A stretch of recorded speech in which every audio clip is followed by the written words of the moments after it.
FANSPLAINED, a media criticism podcast with Ryan and Em. I'm Ryan. And I'm Em. In this episode, we also have a special guest with us, our friend Molly. Hey guys! Hi. And we're not continuing our deep dive exploration today. We are just reacting to Doctor Strange in the Multiverse of Madness, which we happened to see this week. Hell yeah.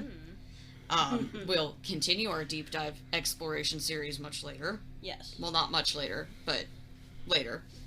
Later this Yeah, so we're not going to get super into this like we have with other reactions, mainly because we will be getting to this one in the rest of our deep dives in chronological order much later than now. This is a fresh dip. Yeah, so we're not going to go over all, like, the production trivia. We're not going to go over all, like, the director, this and that and the other. This is purely just reactions to this absolutely insane movie. So, spoiler warning. And I will give you about the next 10 seconds or so.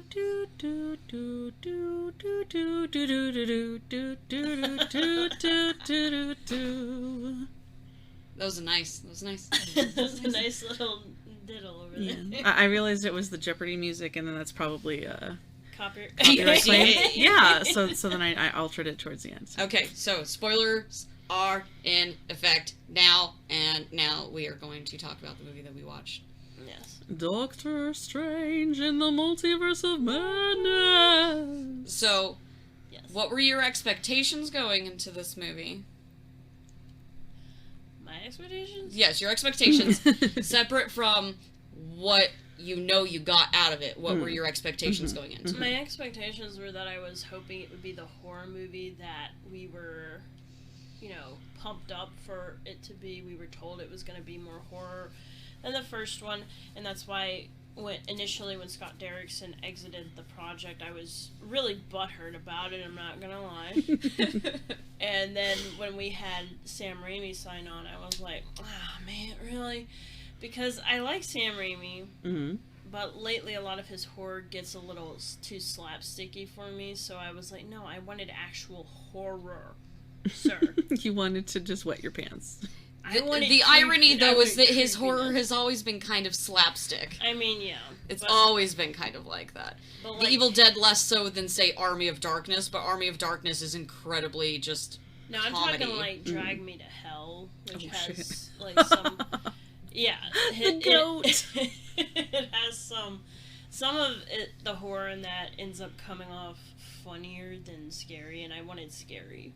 I wanted actual Marvel horror. I mean, this is largely what his movies do. It kind of straddles the line, but it's your mileage may vary on how successful that happens to be. But a second, I also wanted, which was probably never going to happen, but I really wanted Wanda to get over Vision and get with Steven.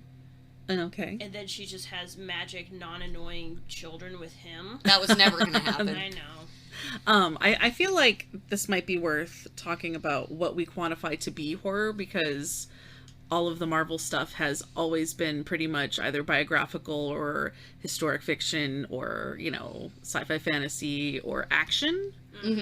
And I am a weenie, as you both know, and so there are elements of horror that I do appreciate. So in your brain, as far as what would have been a Marvel horror, what would that be, Chickadee? This movie. This movie did do the horror scenes pretty good. It got me with a few of them jump scares, actually. Also, his trademark gore. This was probably the goriest Marvel movie I've seen. And I applaud it for that, actually. Even including the dude going through the helicopter in Cap? We literally had a guy have his mouth turn inside out and blow his brains out. Yes, I think this constitutes as being gory. Yeah, that's fair. That's fair. We also had a man turn into noodles.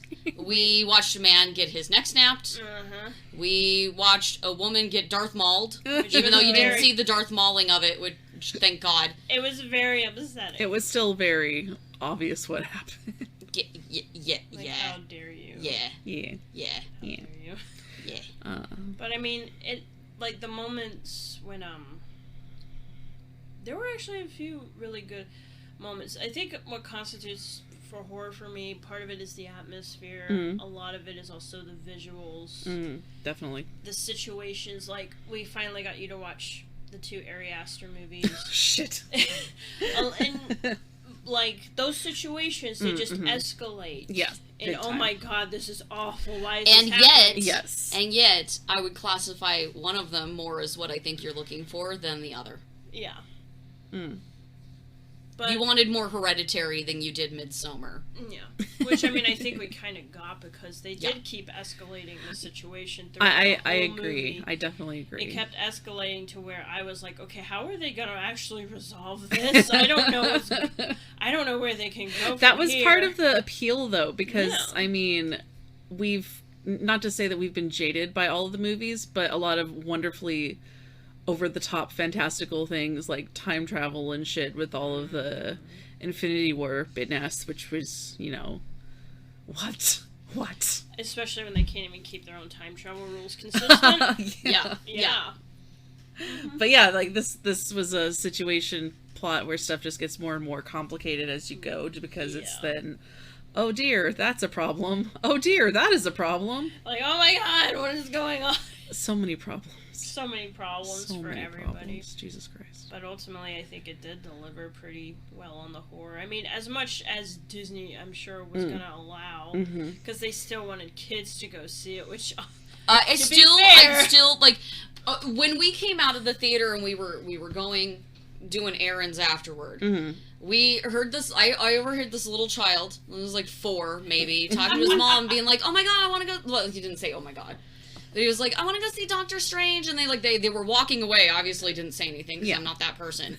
But I turned to the both of you and I was like, please don't let that 4-year-old go see Doctor Strange. I would have been terrified. It's like the people who decided that it was a good idea.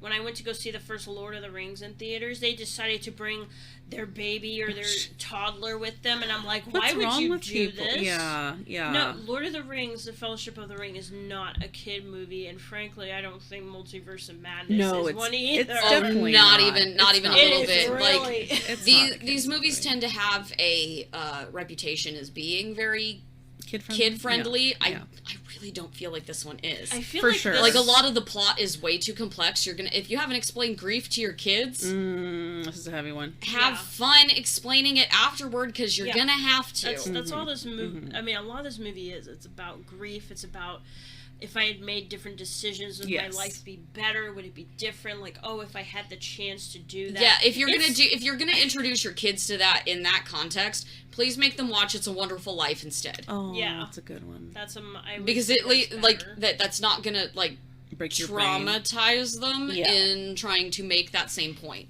I also just feel like this whole phase of Marvel is not kid friendly at all. I mean, Shang-Chi was a lot more than this was. I would still say Shang-Chi is pretty heavy when it is, but at the same time, like, kids are gonna be like, oh look, a giant flying dragon, that's super cool. Yeah. Like, I there's feel a like... lot more kid-friendly elements to that movie, or like the little, like, thing that follows them around. Oh, without the face, The fuzzy thing. Yeah, that's cute, but I don't know. Him having to grapple with the fact that his mom was brutally murdered and then being played by his dad, it's kind of heavy. I mean, it is, but at the same time, like, we're talking about kids who were raised on Batman. Yeah. No, they weren't raised on my Batman. But...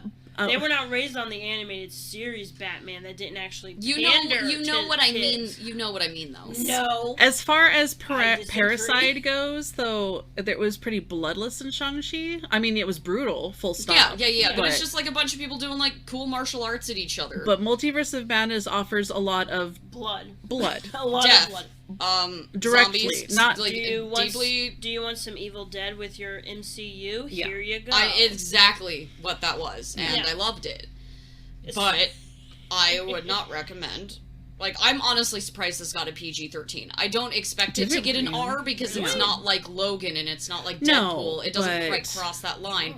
Oh yeah, it absolutely did, and I think they get away with that because like, a lot of these movies will either trade some of the violence for more swear words, or they'll trade the swear words for more violence, and I think it's kind of straddling one of those lines where they traded off certain things to get what they did put in there. Mm-hmm. So it's still a PG-13, but I absolutely would not take any kid younger than that to see it at all. Definitely not. Just the visuals alone, like, well, we were already talked about spoilers, but like Zombie Strange was spooky. It was so Zombie Strange is the coolest thing I've seen, though. Incredible as far as that has to be CGI and practical effects together, like chef's kisses all around. I can't wait to see cosplayers try and do that. Oh, hell especially yeah. when he got the spirits to basically form his cape. That was that's exactly. I cannot wait to see somebody try and so make that good. IRL. Because when I saw that in the trailer, I was like, I didn't know what I was looking at. I didn't know what I was looking at. I didn't either, but in the context, yes, it looks, beautiful. It It was super cool. And that whole sequence was great. But as a kid,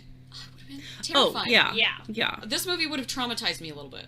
The Muppets Christmas Carol scared me, so I would not have been able to watch this if I were a child. So, if that says something about me, then but also so be it. This movie is one that, what I liked about, and we talked about this on the way back, that it doesn't build up to anything. The movie starts and you're bam in the action. That was really nice. Yeah. And you said it trusts the audience to basically pick up what it's laying down, especially as we go.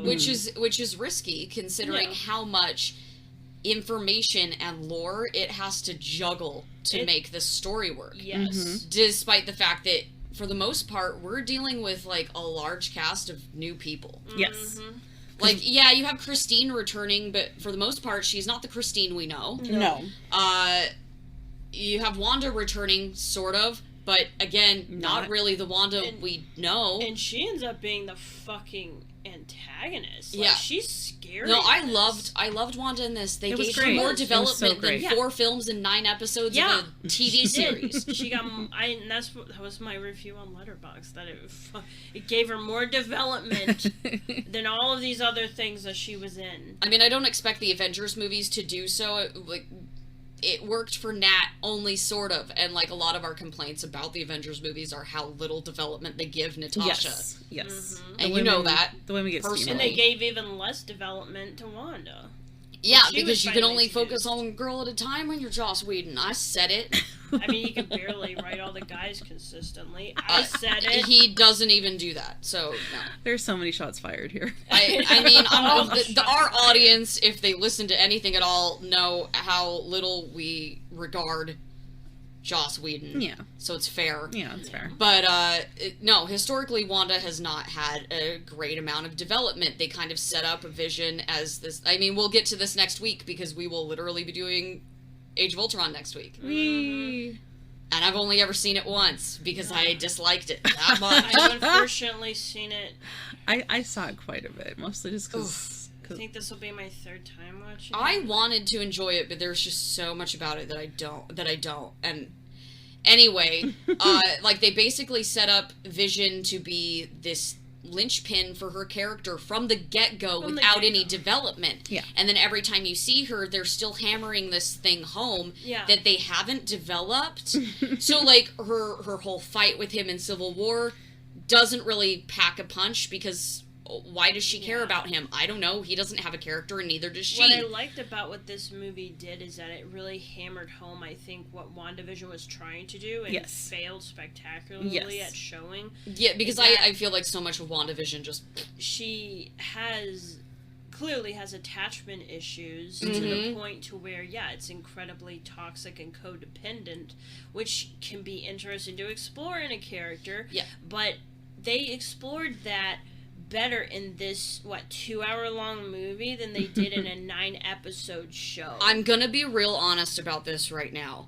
There is a not even 2-minute long sequence of Xavier going into Wanda's mind. Oh, yes. Into her past, and that is more effective Yes. for her visually, because it tells you everything visually, not out loud. It's a visual metaphor. It tells you everything visually in that not even 2 minutes. Than that entire reveal episode of WandaVision. As much as I liked Agatha Harkness, and she's probably the best thing about that show. Oh, yes.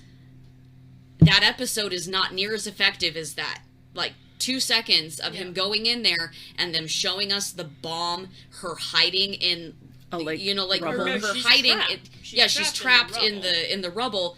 But that with the TV there, and that alone is more effective than like the forced flashback sequence that WandaVision gives us about how like she loved old TV so much because her dad was a bootlegger or something. Like, thank you for throwing this at us out of nowhere. See, they could have done a Legion and made it really surreal and trippy to like explore her past and in her mind. This movie, does it not only effectively, but what happens when the red mist starts creeping in. Oh my god. It's terrifying. Yes, it's that's so what good. I mean. And you know That's literally what it means. Yeah, that's the kind of shit, that's the kind of horror that I've been wanting in Marvel. That one scene alone was, it was just, you could feel the dread with the mist. It's coming, and then she just jumps out. Can you imagine if they'd actually done something like that with Wanda and Agatha? Because Agatha comes across as just so cocky and toothless in that moment, but they're trying to give her a very similar villain reveal. Like, it should have been like... in a similar context, and it's just, it doesn't come off as menacing at all. She's just, like, taunting Wanda through the whole thing. It should have been like the Shadow King, again, in Legion. When that reveal came, that was horrifying. That was nightmare fuel. Oh, yeah. And they should have... That's how they should have done. I think that's what some of these people thought they were doing, but it's like, no... It's because a lot of the fans were into WandaVision in the same way that I think a lot of people had certain expectations for this movie. Is it was all about the Easter eggs. It was all about like the comics lore that they could put pieces together. It was all about fitting some random theory into this thing that where the random theory doesn't exist, but by God, they're gonna make it make sense, Mephisto. Which, again, is not here. Like, I remember hearing so many rumors about this movie before it came out that, like, it was going to be all about, like, this thing called Nightmare. Yeah. And it was going to involve Kang. Yeah. And it was going to involve all this other stuff. Like, and it doesn't. I'm so glad it doesn't. I literally yes, it would make any sense. It makes no sense. I literally remember fucking reviewing that show, episode by episode, when it was coming out. And people got so...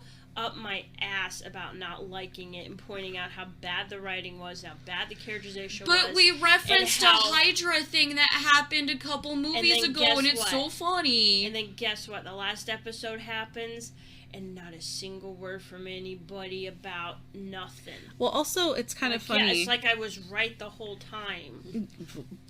I was right. You're seldom wrong about stuff like that. But, like, a lot of the times when new Marvel media comes out, you can kind of get a feel for how loved it is by how long the references and conversation continue. Yeah. Because after WandaVision, it literally was, cool, on to the next one. Yeah. Yeah. It was gone.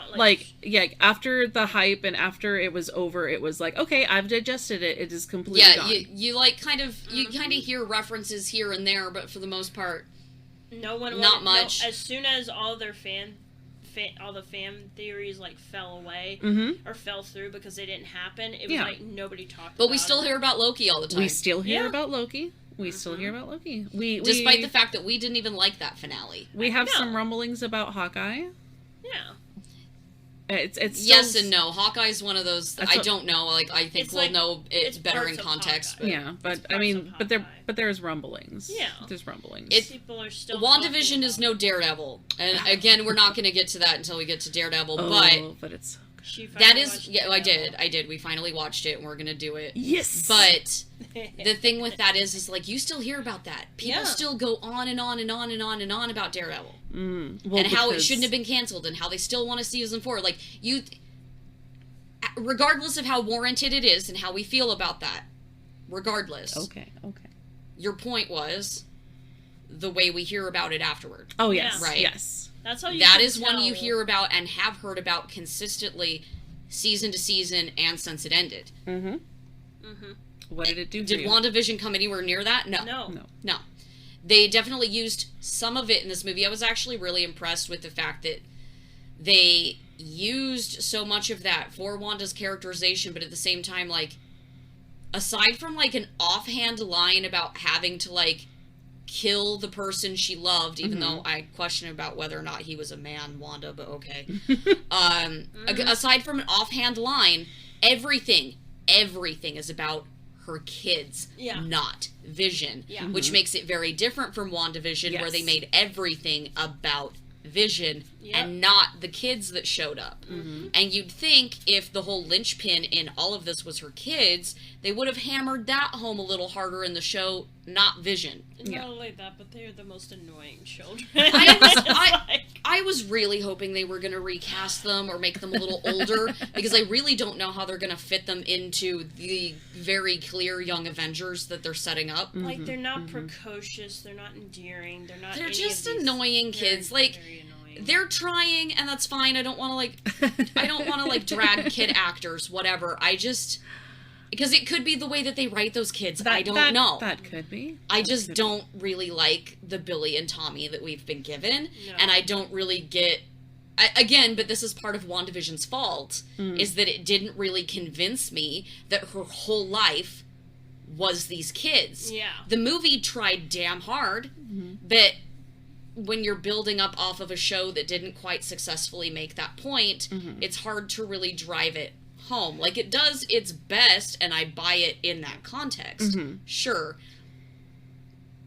But again, I don't really buy the context leading up to it, if that makes sense. I think that a lot of what the movie had done as far as Wanda and her kind of grief journey continuing was kind of, it was left for the audience to fill in, because anybody could relate to having a great dream and then waking up and it not being real. Like, that was very visceral. Yeah, also, and I really like that. Pulling on the heartstrings of the house that she had with the kids, though, that was really nice. It was very domestic. It wasn't overly decorative, but it felt real. And I think that that kind of realness helps us empathize, even though it was kind of like... Yeah, well, and again, we'll get to this when we do WandaVision. We really will, but, like, I have issues, one, with her grief linchpin being Vision and not her twin brother that we've never seen her process.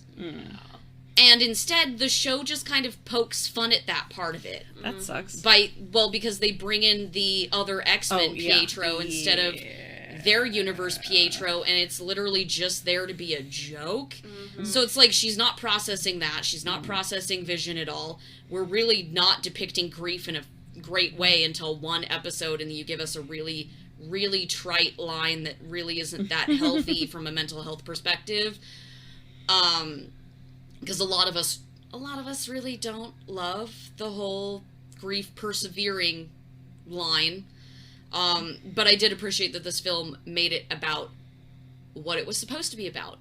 And if WandaVision had actually convinced me that her kids were like this whole process of her processing Vision, her processing her brother, and her grieving these kids is made much worse by the fact that she's lost everyone else and she was using them as like a coping mechanism or something. Like, I can rationalize it for this movie, sure. Sure, I can rationalize it, but I shouldn't have to rationalize it. That should be textual. I have a crackpot idea. What if the fact that the kids are two boys is one of them supposed to be like a Vision proxy and the other one's supposed to be her I mean, proxy? that's literally, actually. I mean, that's how the kids work, isn't it? Is that one of them has Pietro's powers and one of them has Wanda's? Yeah. AKA sort of Visions. Yeah. I think that's part of the point. Even though comics-wise, I don't think Pietro's dead. Yeah. Anyway. But anyway. yeah, I think that could very well be part of the point, is because they also modeled one of them after Pietro. Yeah. Also, just the fact that she's living in that nice house, but she's technically a single mom. Yeah. These kids. I appreciated that so much, because Me it made it too. about her journey, not I want my perfect domestic TV life back. Yeah. It's she wants some semblance of family back, or some semblance of belonging somewhere back. Yes. Because, like, Steven even brings up in this movie, I need an Avenger, you could get you back on the lunchbox, this kind of stuff, and it's like... Inclusion. But it's also highlighting how much she's never really felt like an Avenger. Yeah. And the other Avengers have never really treated her like one. True. They, like, every time you see her there, it was right after Civil War, and, like, Tony had been treating her like a fucking enemy the entire time. I mean, granted, this is a weird episode to get when we haven't like, covered any of that. But, it's a taste. Like, the way that Wanda is treated subsequently in all of these Avengers films... it's really telling because they don't ever really treat her like one. In the first one, she's an outsider who started out as the enemy and became a begrudging ally, right? The second one, even though it's a Cap movie, it is an Avengers movie, and I will die on that hill. It is not a Cap movie. It's a 0.5. Like, that is all about treating her as one, an enemy again, not treating her as part of the group, and assuming that she has all these creepy ulterior motives, even though, like, some of this really should be on Tony self-examining himself, but again, not the point of this episode. We only get a glimpse of her being a part of a team at the very beginning of Civil War. Yeah. Or at the very, very, very end. Yeah, when Natasha's Ultron. trying to teach her how to actually, you know, be covert and shit. Yeah, but again, once you remove her from the context of, like, Cap's team of Avengers, in the whole of the Avengers, she is not an Avenger and they don't treat her like one. No. That's why they always, like, have her character tied directly to someone else, because she doesn't have one in the context of the Avengers. She is always there in the context of Hawkeye being her dad replacement, or Vision just being her weird attachment, even though we never really explain this other than the fact that he's got the stone in his head. Yeah, which, honestly, I'm wondering... See, Marvel, this would be interesting to explore, that her attraction to Vision has always been because of the stone and not because of him. Especially when that stone is the thing that turned her into what she is. Yeah. That makes far more sense to me. But they tried to sell it as a romance, and it's not one. It's deeply fucked up when you think about it in those terms, but also you never see But I this understand development. that so much more, and I get it. Like, I would get that you were pushing that in the films if that was actually the text you were going for, and not a thing we have to rationalize out later. Because even though this is, like, the first real time that we see Wanda and Steven interact at all, and it's still, like, it's really equal parts journey for both of their characters. Like, even though they're actively engaging and fighting, we're still seeing Wanda go on this own journey, and we're seeing Steven go on his journey. Well, and we're also talking about two Avengers that really aren't part of the core group. Yeah. Because Steven wasn't really accepted by them either. He just kind of took what he needed and did what he had to do, because Tony never trusted him. He barely had interactions with anybody else, even though, like, his interactions with Wanda and Loki are, like, things we want and need desperately. Please, thank you. I am a little upset that Loki did not show up in this at all. Right. I'm not that mad, but I am a little sad. There was so much in it, though, as far as, I mean... The title boasts madness, and there is madness. It could have gotten a little too into... There are too many cameos, and this isn't a Doctor Strange movie anymore. It is a Captain America Civil War situation, where this is an Avengers flick. I feel like it avoided that because it did. Beautifully. Yeah. I am, like, again, I'm a little sad it wasn't there, but I'm not heartbroken because it all led into that anyway, so it's fine. Also, like, trying to bring the Time Variance Authority into Multiverse of Madness would have been an absolute mess. But we can basically thank Sylvie for there even being a Multiverse of Madness, I think, because if she hadn't done that... I don't blame Peter. And they had basically dismantled... you know, the Time Variance Authority, I don't think we would have gotten... because there would have been a Time Variance Authority. There wouldn't have needed to be an Illuminati. Because basically, you know, Loki and Sylvie, you know, they have powers of their own, and Wanda and Steven are the strongest magic users in Marvel. So it's nice that the movie was basically about those two. No, I agree. But Steven's, what I was trying to get at is that, like, Steven's offered her about, you know, like, well, I need an Avenger, and her, like, there are other Avengers. And her, like, immediate, like, not me. It's because she doesn't feel like an Avenger. She personally has never felt like one. She's never gotten support from any of them. Nope. Sans Steve, and Steve's probably dead. He's on the moon. He's dead.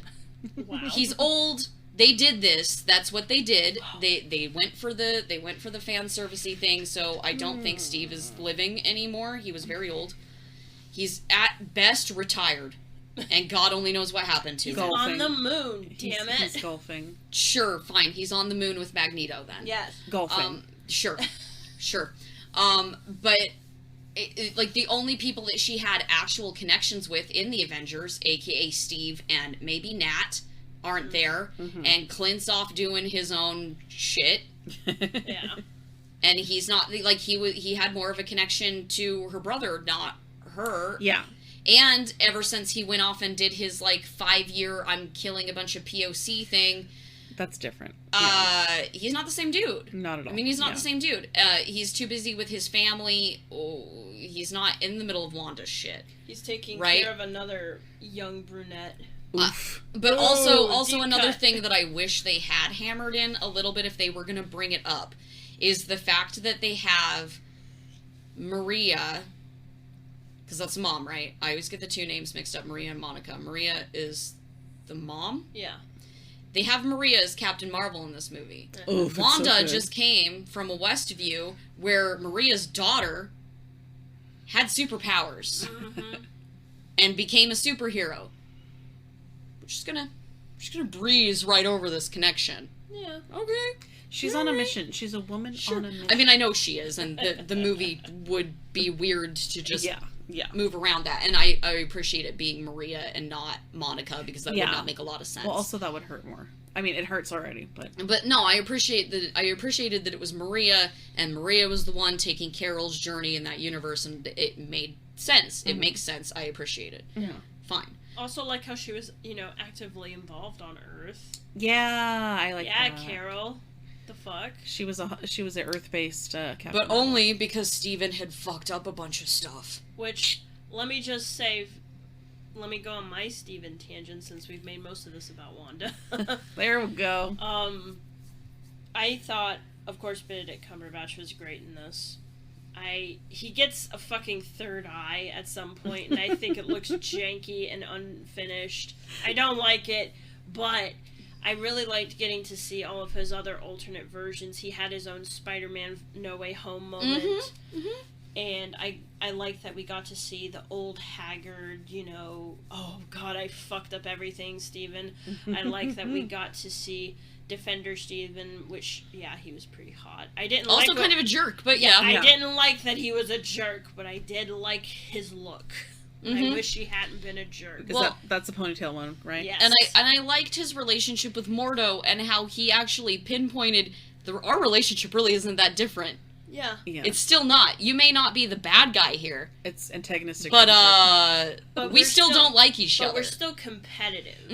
We have times when we want to like each other, sure, but we are still competitive with each other. I liked getting to see the Illuminati Steven. I liked his outfit. I liked his I liked the all blue. It was very attractive. Yeah, I really enjoyed that. I enjoyed getting to see Benedict, flex his range once again. I also really loved how that Steven that we have come to know from the MCU, all these people assume so many things about him. And he's fucked up. Yeah, he's been an asshole. He's done all this stuff. Has everyone in Marvel. Congratulations. Welcome to Marvel. But my point is that he's done all those things, but he still has enough free will and enough of a mind of his own to be like, you know what, I'm not going to make those same mistakes that my other selves have. I'm going to do this differently this time because, you know what, I don't want to be like that. I don't want to be that person. Also, that was powerful. Pet theory. The patch that they have to patch up Steven's cloak with after Wanda burns a hole in it comes from Blue Steven's cape. Yeah. So it's combining capes. That was my pet theory. Yeah. No, I believe it. Especially when they were doing tests on the cape, and then suddenly it had this big blue shield-esque patch on it. Yeah. I'm like, I wonder if that came from other Steven's cape. I'm sure it did. But also, I'm gonna now get into. I actually loved Steven's journey through this. I love how he once again went through a journey of having to admit that he needed help, and also talk about how his sister drowned, which was a story that I was hoping we'd get to eventually. That's his propensity to try and help people, to try and take action because he doesn't want to feel, like there was nothing he could do, right? I also really liked him admitting that he's scared to get close to people because he doesn't want to hurt anymore. He doesn't want to lose again and again like he has before. Mm-hmm.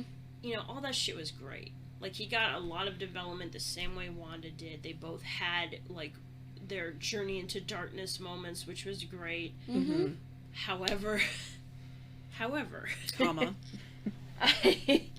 Christine. It's Christine. Really, we all know it's I Christine. really fucking hate this trend now that I'm supposed to buy Christine and Steven are true loves over every fucking universe. No, ma'am. I mean, I Rachel refuse.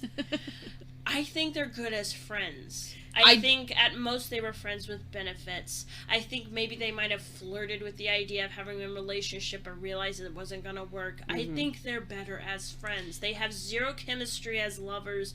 They have zero romantic chemistry in general. And frankly, I like Christina being able to do her own fucking thing and not be tied to Steven, and vice versa. Well, I don't buy this bullshit of her being this fixed ass point in his life. Okay, but I can help explain this in a way that makes a little more sense. It doesn't have to do romantically, even if What If did try and push that a little hard. Oh, like, look. I can buy that this is like a karmic soulmate thing for them. Before you get mad at me, I don't mean soulmate like that, though. I mean that these are people that they have to have each other in their lives in some capacity in every universe. Yeah. Fine, because this is necessary for both of their journeys. Mm-hmm. It doesn't necessarily have to mean that they are destined OTP for each other. Correct. And I'm okay with that. Yeah. Because it seemed, even when we got to see the other Christines, we got to see these other relationships Steven had with Christine, they never worked out. No. And even, like, the Christine that he admitted he loved, that doesn't necessarily mean anything either. Yeah.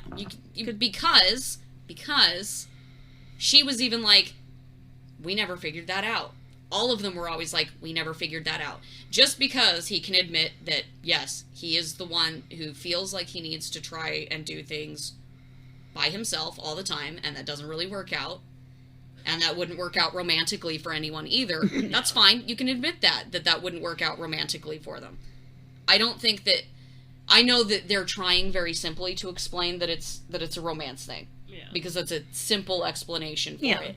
But the way I look at it, and the way that it makes more sense to me, is that they are just people who are destined to be entwined in each other's lives in some capacity.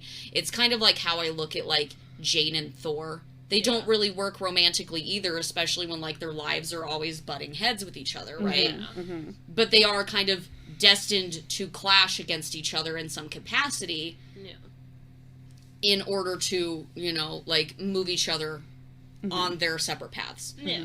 That way, I can look at this constant fixating everything on Christine, and that makes a little more sense to me, is that it's just his journey has to center around something in, like, his clashing with Christine in every universe in order to set him on a certain path.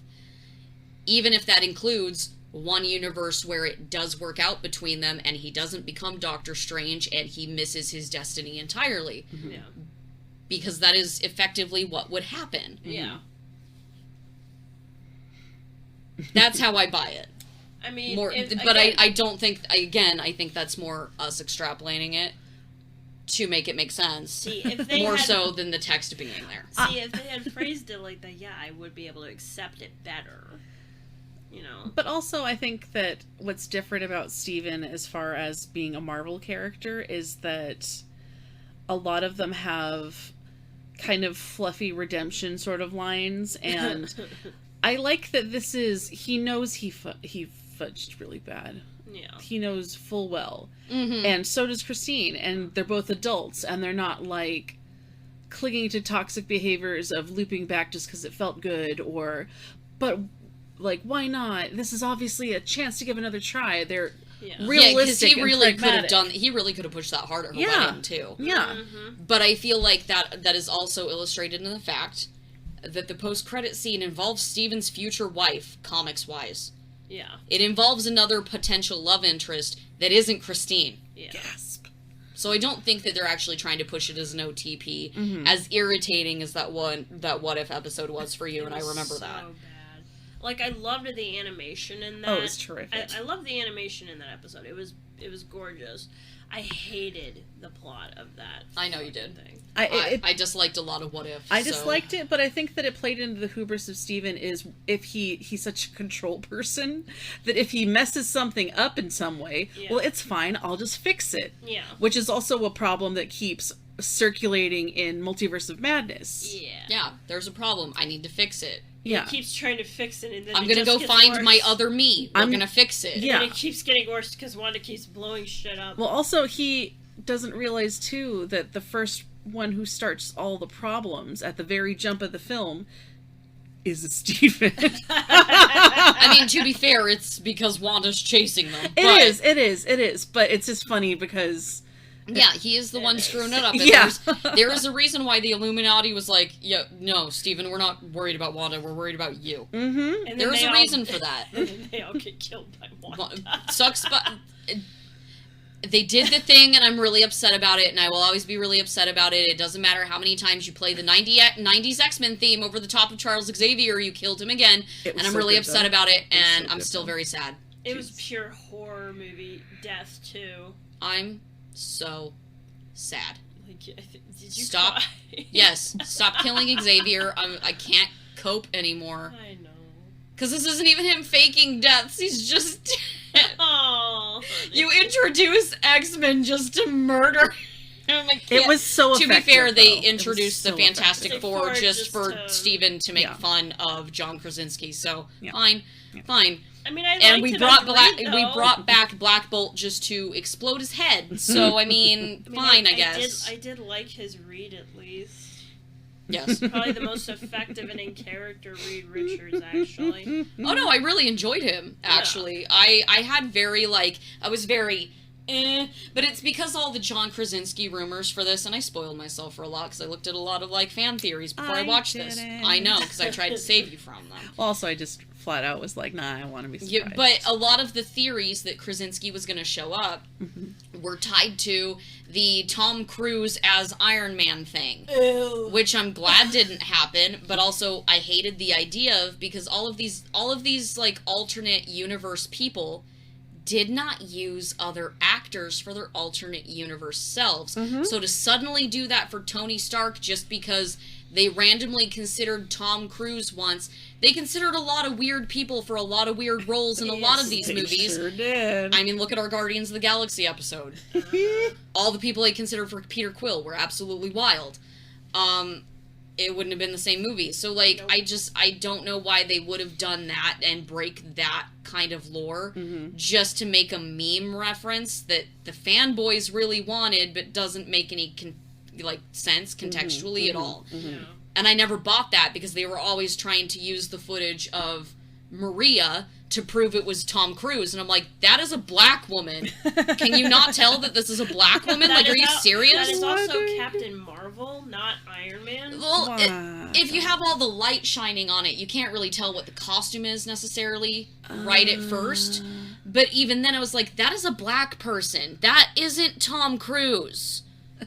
Unless we're doing some real terrible crap here, A Tropic that's Thunder not Tom Cruise. Oh my That's God. not Tom Cruise. And lo and behold, I was right. They were wrong. But I was also really glad that they didn't do that because it wouldn't have made sense. Yeah. Yes. You can have the Ultron bots around mainly because What If introduced the Ultrons as it is. Yes. They introduced the Ultron as Vision kind of guy. You don't need Tony Stark around to have Ultron robots around. Yeah. You don't need that. You don't. Also, we don't know if, Tony Stark could be dead in that universe too. We don't Yeah. know. We don't know. Is there air? You don't know. I mean, that's kind of how I feel about it.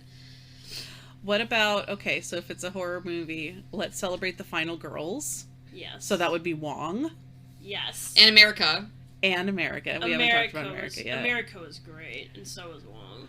But Wong I was so really, cute, and I love Wong, him so Wong much. really shined in this film. I'm so glad he didn't die. I'm very glad that he finally got, like, Yeah. I mean, like, he's been solid in every movie we've seen him in, He fine. really has. But I'm really glad that they actually gave him, like, significant character. He's As the Sorcerer Supreme, he actually got to do stuff and act like one. He was Big- actually, And they didn't take that away from him at the end, which I really that. appreciated. Love that. yeah, and he got a lot of good fight scenes. He got a lot of good screen time in general. Mm-hmm. I agree. And I loved America. I thought she was adorable. She's so cute. She was adorable. They She kept was her not- mom's, and I legitimately Yes. sobbed over that. Yes. I legitimately sobbed over It was her very backstory of her poignant. mom's. It was really very upsetting. poignant. Plus, Especially right now. Right now, Yeah. Especially, like, her pride flag pin wasn't even just the pride flag. It was, like, the Progressive one. the super inclusive pride flag. Mm-hmm. Which, again, right now, important. it feels away, and I know everybody's mad at Disney, and you have a right to be mad at Disney because they fucked up. I'm not saying that they didn't fuck up, because they did. But this was one of the few things But that is actually, one of the few things they've done right Yes. recently, Mhm, was that, and I was really, really happy to see 'cause it. it was so nice to just have that scene in there. It was so Mhm. nice to then have Steven, like, be very supportive and encouraging. Yes. Like, no, you will find your moms again. It doesn't necessarily make up for Disney, the company's bullshit, Mhm. and paying off, you know, people who directly try and rip these rights back away from people. Yeah. No, it doesn't erase anything Disney's done. Disney's still done some stuff that they really need to answer for. But I and felt like I fully this- agree, but in terms of visual representation in their films, it went a lot farther Yes. than a lot of their performative, oh, but we said this person was gay, or there's a bisexual kiss in the background, or, you know, like that thing in Star Wars where they're like, but there's a lesbian kiss in it. Yeah, in the background at the end with two characters you don't care about. Yes. Oh, but there's the first gay character in Beauty and the in Beast. Endgame, and it's the director playing a guy in one of, like, Steve's therapy sessions. Okay, but again, this isn't, like, a major a major character, and Yeah. one of the superheroes also, I'd argue, that was done in Agent Carter first, because what's-her-face, Dottie, was real gay for Peggy. Yeah, she was. We had Peggy, the who first isn't? queer I mean, kiss I- on TV in that show, like, Look, I said it in the second season episode. Peggy Carter is a sexual menace. Everyone wants her. she's a bisexual icon, and Yes. you can all fight me on that. Yes. Everyone wants her. Yeah, but, like, in terms of, like, next to, you know, like, all the rumors that Valkyrie was supposed to actually have, like, an out girlfriend that you could tell was a girlfriend, and they didn't do it because they didn't want to piss off the censors or whatever. Yeah, that was something else. It does go farther in that they didn't care. They were going to release this movie as it was. Yes. Good. I'm glad And I they didn't appreciate censor it. that. Again, it doesn't erase their history of doing things, nor No. does it erase their current political No, affiliations. but Not in any it's- way. But it is extremely I nice mean- to see, for once, them do it, and do it with a main character. The fact that they did finally, you know, come out and take an actual stand and then release this movie uncensored, I feel like, you know what?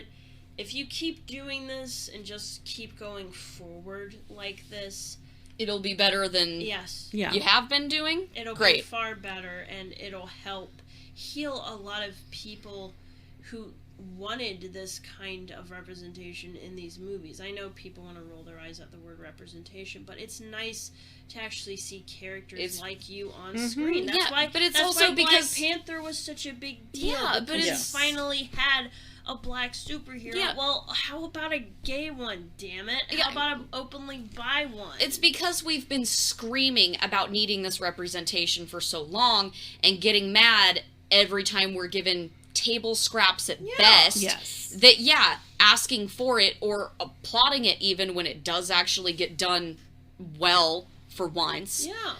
It does sound kind of trite and overdone and, oh god, representation again. Because we've been yelling about it for so long, but there's also a reason we've been yelling about it for so long. Also, she got to speak Spanish. That From the too. go. From the get-go. From the jump. Yeah, I loved that. that was great to actually. I'm have that in still there. not sure how that makes... I don't know where she's actually from in the context of the movie, because they were almost like There's only one of her. aliens or something. Yeah. It didn't make It didn't make a ton of sense to me, but I don't really... Like, they can expand upon that lore and do whatever they want with it later. I don't know. Mm-hmm. I don't know what they're going to do with that. Whatever. It's fine. I'm not going to be like, well, but there isn't, like, Spanish in space. Or whatever. You know, like, I'm not going to go there. But it doesn't make sense to me. But at the same time, like, I don't care. Let her speak Spanish. It's great. I appreciated the fact that we lampshaded that, like, 616 Steven, they named the MCU main universe 616, by the by. What are we going to do now?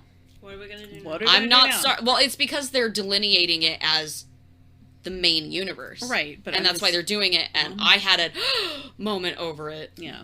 Because movie-wise, it is the 616. But like... also, let's just... bask in the fact that America was then adopted by Strange and Wong at the end of the movie. Yes, it's so cute. But she's immediately taken in. But I also loved that we were making fun of the fact that 616 Steven can't speak anything but bad English. At least by Wong's standards. Yeah. He's like, this bitch over here can't even speak good English. I do think that America also represents kind of a progressive mind that I hope will continue in further media. As far as Marvel goes, I do understand the conflicts with Disney. It's awful and I hate it. Yeah. But also, like, I'm really interested to see cosplayers, especially because she's a cute, ordinary-looking girl with a very easily DIY kind of outfit. Oh, yeah. Yes. Also, did you guys notice on her jacket, along the buttons it says "Amor es amor"? Mm-hmm. I'm like, love is love. Yeah. In Espanol. So just like, by the way, in case if the pride pin was not obvious enough for you guys. Yeah, it wasn't obvious enough for you guys. We're just gonna kind of put it all over. And I'm very cool with that. But I also think that that's kind of part of the reason they named her what they named her when they came up with that character. Yeah. Which I also appreciate. She's America. And America is gonna go Which is forward. why... kind of tangentially, again, I will never buy any universe with Steve as a conservative. Yeah, no. Fuck or a that champion shit. of any kind of conservative bullshit. Joss.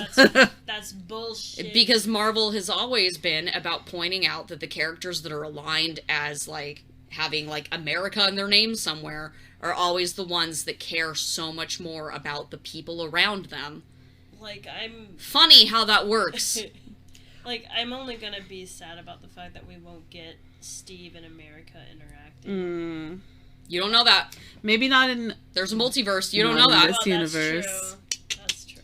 There's also animated media. You don't know that. That is, yeah. That's true. Because I haven't gotten through all the other animated Marvel stuff. We also still don't know what they're going to do with the Young Avengers at this point. We can only surmise very obviously that they are gunning toward that. Yeah. Because they have set most of the original group of the Young Avengers up at this point, at least, if not all of them, at this rate. So you know that they're going with that, but we don't know what they're going to do with that. Also, she may not need to interact with Steve, but she could very well interact with Sam. She could still interact with a Captain America, because he is the current Captain America. That would actually and be we've really set up... I want her to interact with Steve. I want her to go on a little mission with Sam and Bucky, and that would be amazing. That would be the cutest. I just want her to drag Bucky constantly. Just go from 2 dads to 2 moms, or 2 moms to 2 dads.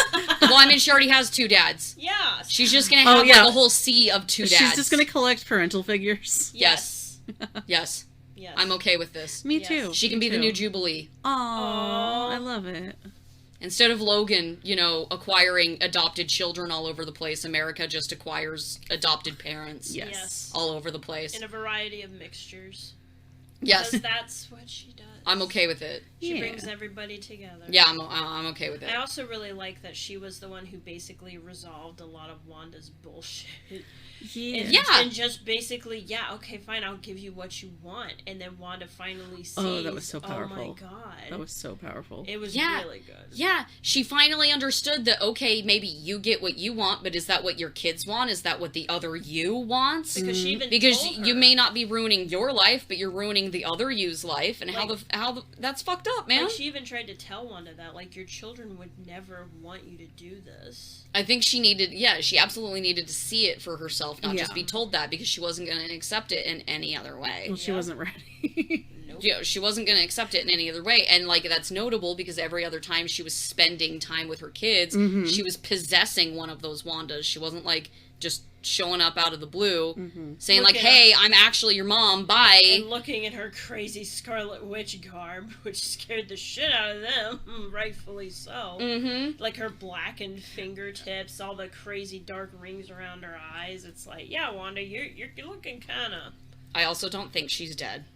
I do not think we didn't see a body. And there was that big we red saw poof when the building collapsed, the mountain collapsed or whatever. Until we see a body, we're not going to count them as dead. No body, no crime.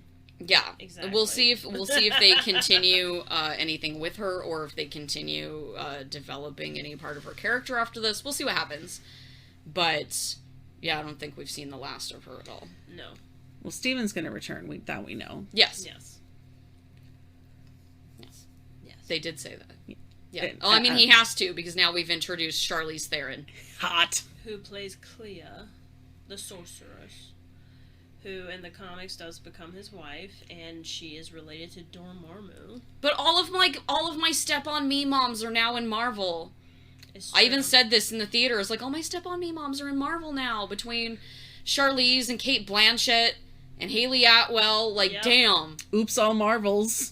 I mean, at this rate, I think every major actor is going to end up in Marvel, whether they want it or not. They're going to do that, or they're going to end up in DC. Yeah, it's going to be one or the other. They're going to be in Marvel or DC because the money's good, and they most likely at least have kids, or they have family that wants them to be in there. And the universe keeps expanding in such a way that they keep needing new actors for things. And between either finding really well-known actors or lesser known actors, or discovering new ones. They used to focus way more on, like, discovering new people, or at least relatively like less popular actors. Yeah, because Robert Downey Jr. was still making his comeback when he and Chris Evans was still kind of doing bit role. I'm like, you heard of Chris Evans, but he hadn't hit it big with that Fantastic Four movie, had he?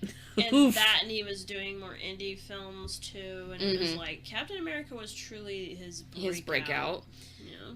Like, and I would argue the same for Ruffalo. I'm sure he was doing other stuff first too, but 13 going on 30. I mean, ScarJo was one of the bigger gets because people talked about her a lot beforehand. But or like Gwyneth, right? Because she won an Oscar years prior. Well, but like for the most part, like originally they were going after like lesser known actors, and then only then did they start going after like the bigger name stuff. Yeah. And now they just kind of do a mix, which I'm fairly happy with. I would like to see more unknowns than major actors, but whatever. I still like seeing Jeff Bridges.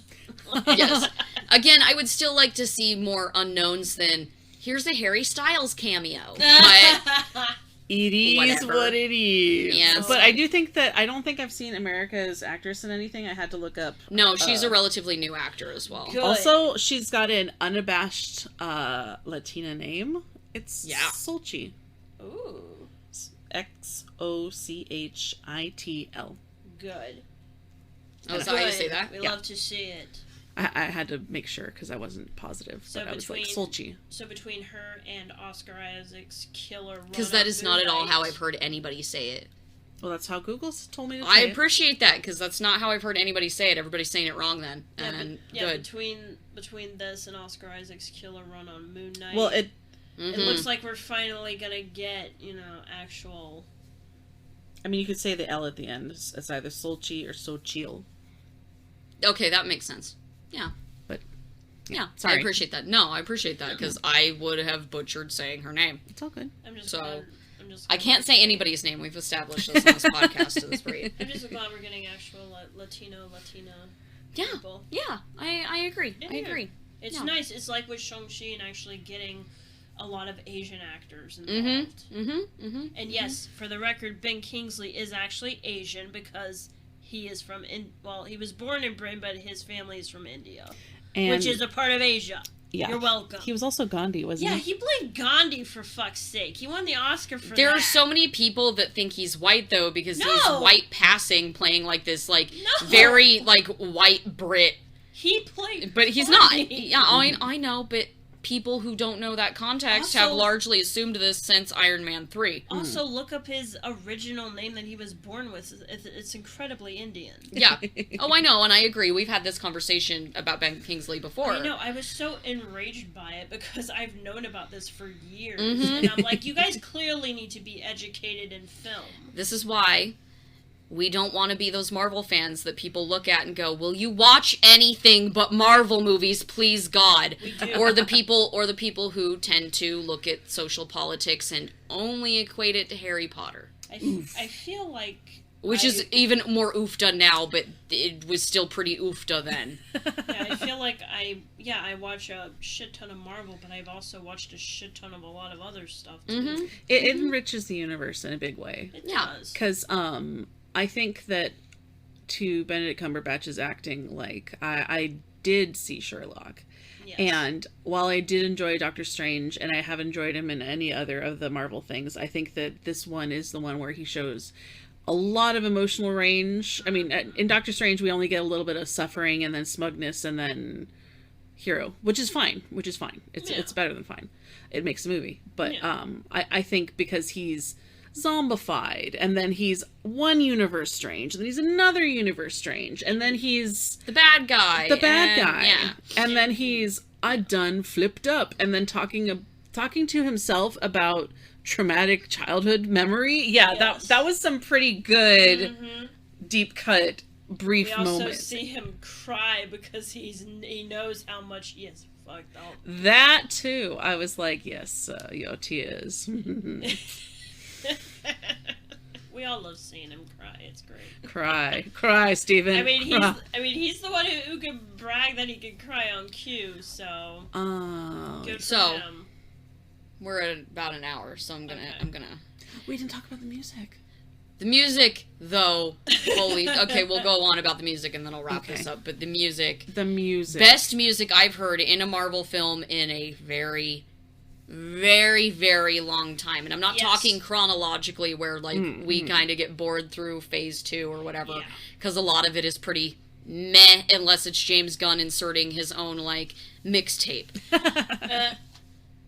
Soundtrack-wise, this is one of the best. This is superior to even, and I'm going to argue it, this was superior to even Spider-Man. Not MCU Spider-Man, but Raimi Spider-Man. Yeah. As much as I love, like, the theme that they came up with that, like, the music in that original one is pretty good. I don't have an issue with it. However, I would argue that this is their best collaboration. Yeah.